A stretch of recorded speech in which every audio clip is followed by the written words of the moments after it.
What if the difference between where you are right now and the life you secretly know you're capable of is not talent, not luck, not opportunity, but discipline? Not the kind of discipline that feels good in the moment, but the kind that feels heavy today and powerful forever. Because most people don't fail from lack of ability. They fail from the inability to stay consistent when no one is watching. And that is where everything changes. The foundation of unbreakable discipline begins with a single shift in mindset. You stop negotiating with yourself. Most people live in a constant state of internal debate. They wake up with intentions, but those intentions are immediately challenged by comfort, fatigue, distraction, or emotion. One voice says, do it. Another says, skip it just today. And slowly, the weaker voice becomes the default decision maker. Non-negotiable standards eliminate that internal conflict entirely. They remove the daily vote between discipline and indulgence. Instead of asking whether you feel like showing up, you operate from a preset identity that already decided long ago what is acceptable and what is not. This is where real discipline starts, not in action, but in definition. You are no longer someone trying to be consistent. You are someone who has already defined consistency as mandatory. When standards are negotiable, progress becomes emotional. Some days you win, some days you lose, depending entirely on your mood, energy, or environment.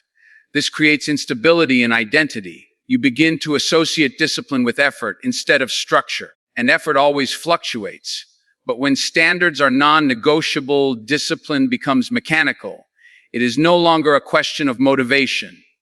It is a question of identity enforcement. Just as gravity does not debate whether to work today, your standards do not debate whether to apply. They simply exist. This removes the psychological burden of decision fatigue. You are no longer burning mental energy, deciding what kind of person you should be. You are executing the behavior of a person you have already defined. The strongest individuals in any field are not those who rely on inspiration. They are those who eliminate choice from critical habits. They understand that every time they allow negotiation, they weaken the structure of their identity. A single exception today becomes a pattern tomorrow. Missing once becomes missing often.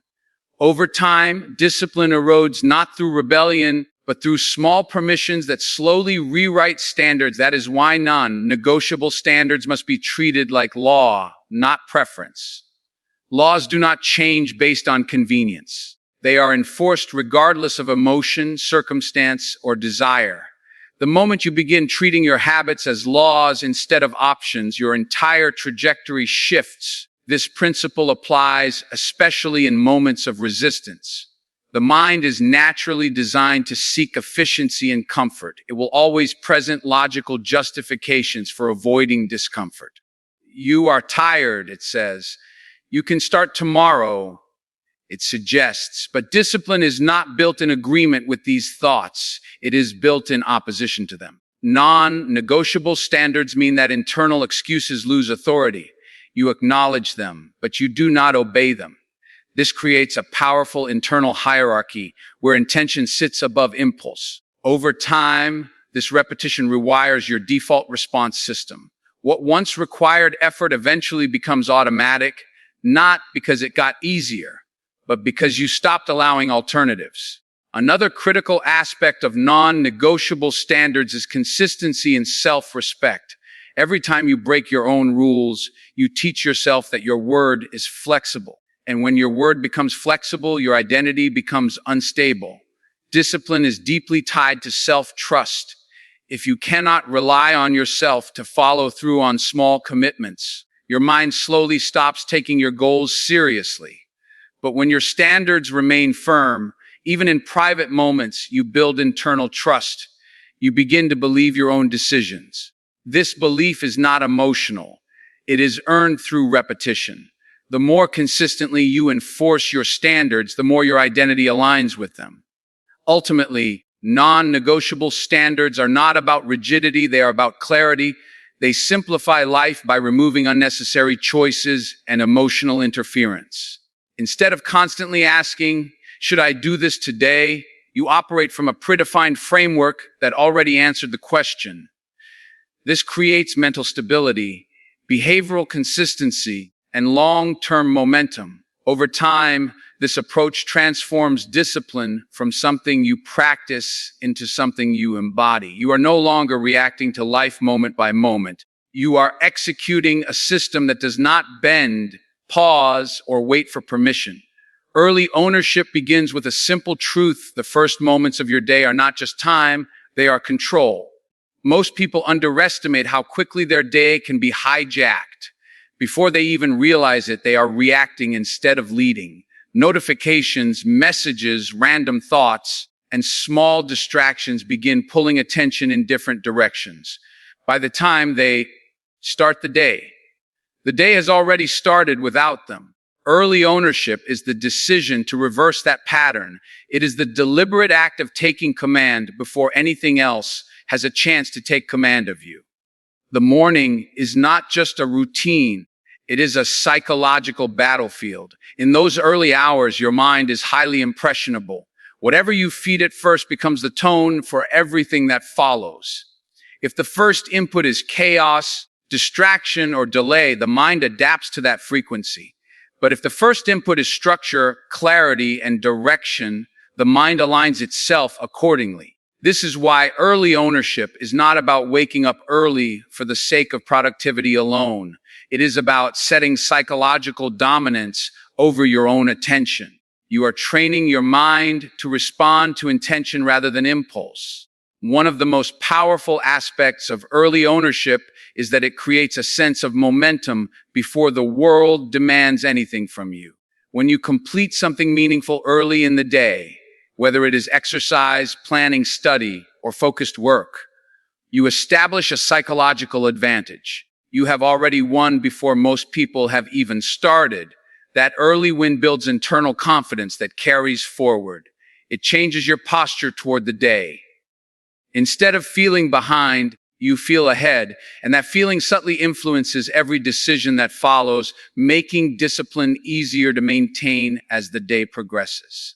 Early ownership also protects your mental energy from external interference. Once the world begins to interact with you, messages, responsibilities, conversations, you are no longer operating in isolation.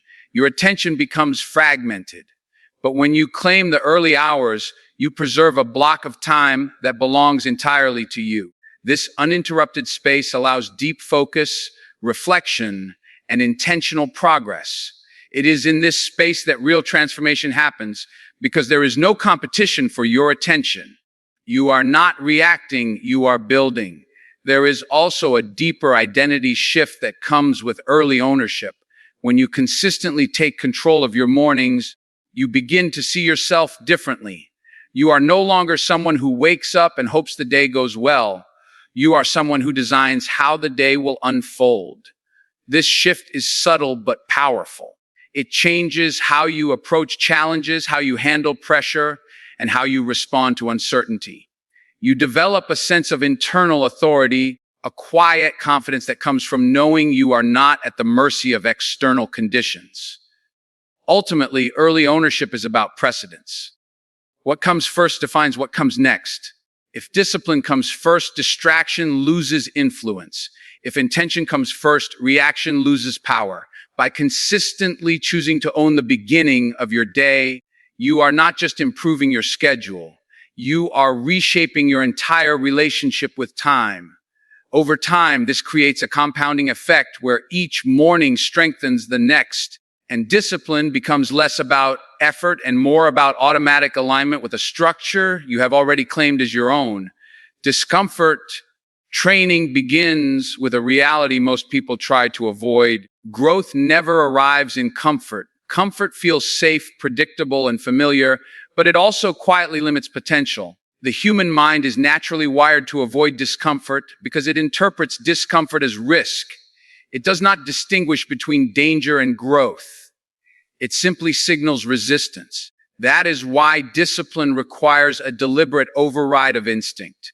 Discomfort training is the practice of stepping into that resistance on purpose, not because it feels good, but because it builds capacity.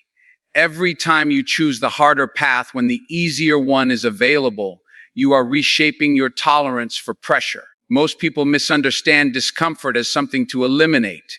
In reality, discomfort is information. It reveals where your limits currently are.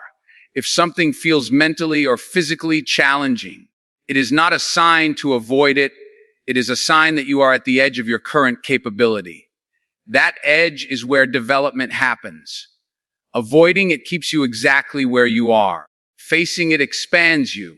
Discomfort training is about learning to interpret resistance not as a stop sign, but as a growth signal. Instead of asking, how do I avoid this feeling? You begin asking, what is this feeling trying to strengthen in me? There is also a compounding effect to discomfort exposure. The first time you face something difficult, it feels heavy, slow, and overwhelming. But repetition changes perception. What once felt impossible begins to feel manageable. What once felt exhausting begins to feel normal. This is not because the challenge became easier, but because you became stronger. Discomfort training works by gradually increasing your threshold for resistance. Each time you willingly engage in difficulty, you expand your internal capacity to handle more. Over time, you develop a resilience that others mistake for natural talent, when in reality it is simply repeated exposure to discomfort without retreat. Avoidance, on the other hand, creates fragility. When you consistently choose comfort, your tolerance for discomfort decreases. Small challenges begin to feel large. Minor pressure feels overwhelming. This creates a fragile mindset that depends heavily on ideal conditions. Discomfort training breaks this pattern by deliberately introducing friction into your routine.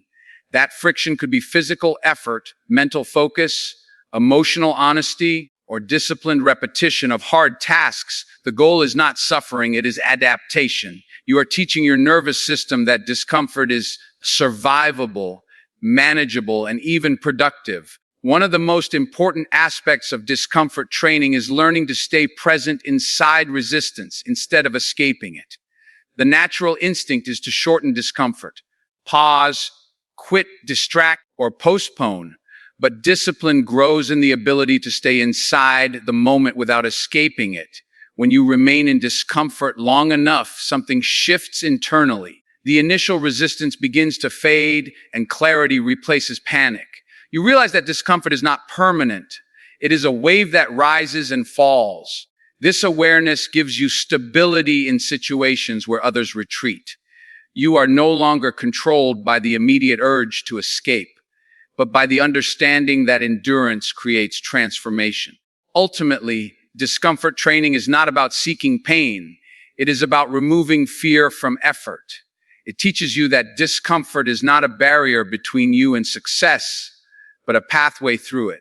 Every difficult action you take becomes a deposit into your future strength. Every moment you choose resistance over avoidance reshapes your identity from someone who reacts to discomfort into someone who uses it. Over time, this creates an internal shift where challenge is no longer something to fear, but something to expect, accept, and ultimately use as fuel for continuous growth. Invisible work is the foundation that separates appearance from achievement. Most people measure progress by what is visible: results, recognition, applause, or external validation.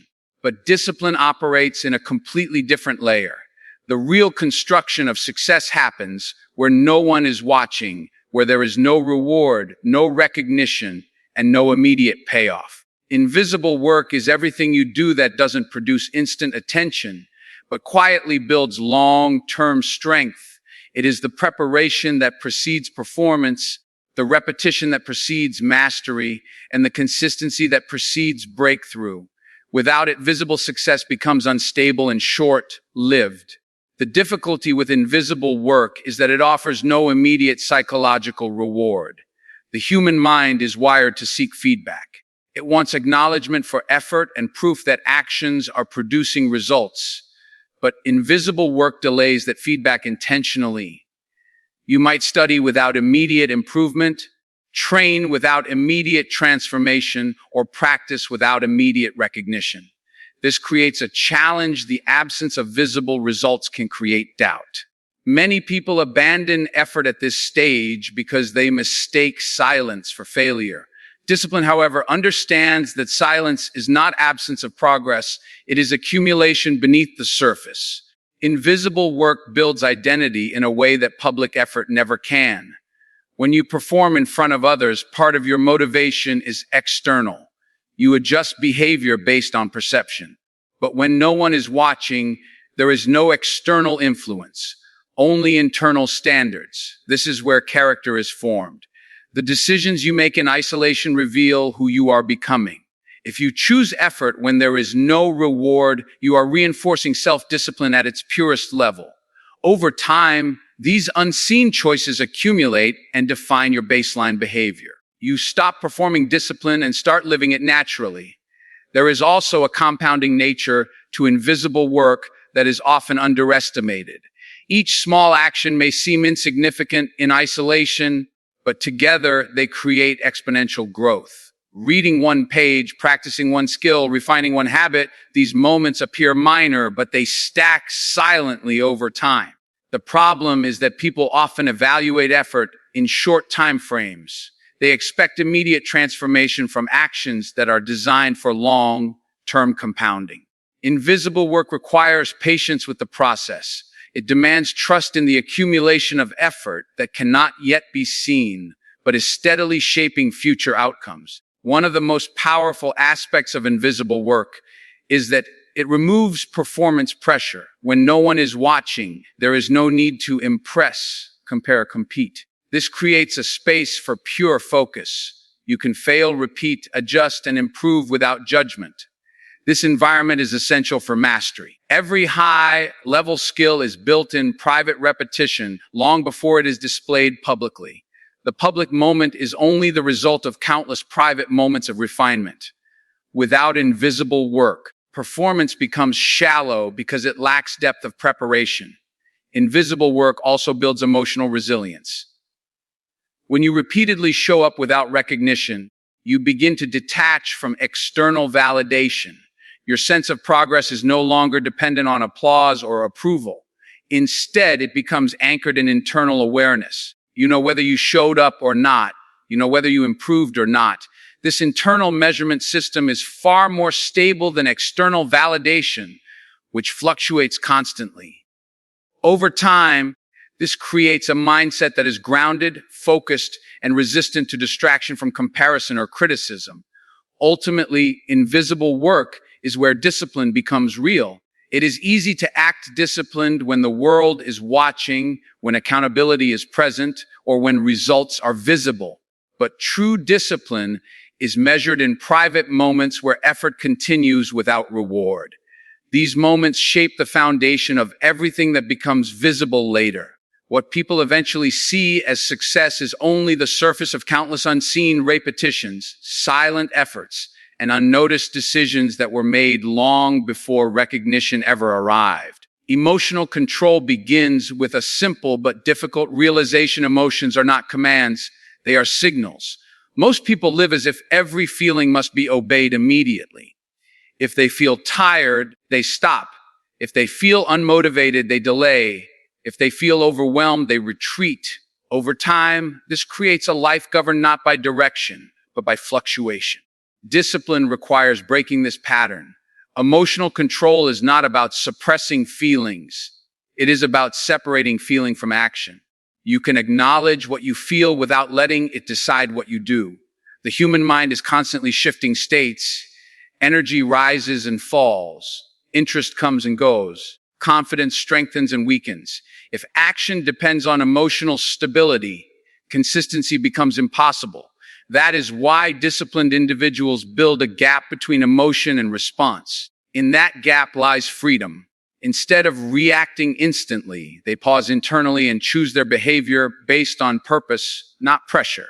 This creates a powerful distinction between what is felt and what is executed. Feelings remain temporary, but actions become structured. A major challenge in emotional control is the illusion of justification. The mind is highly skilled at creating logical reasons for emotional decisions. I'll start tomorrow. I deserve a break, or this is too much right now, all sound reasonable in the moment, but these justifications are often emotionally driven, not strategically sound. Emotional control requires the ability to recognize when the mind is negotiating for comfort rather than clarity.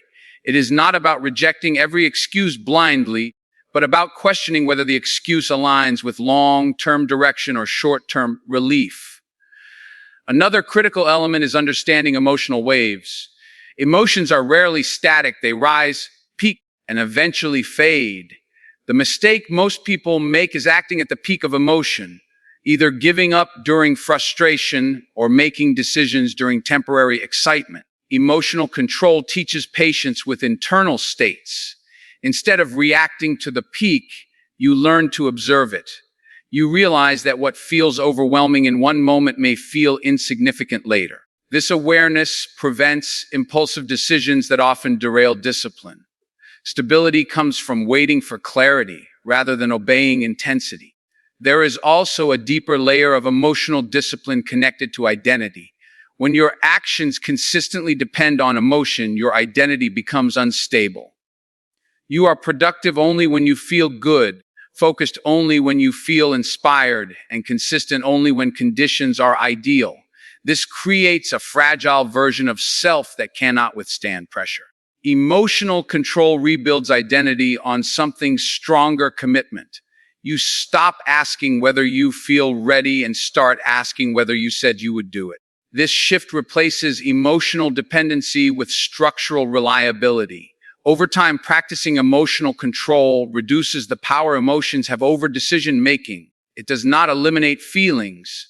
It reduces their authority.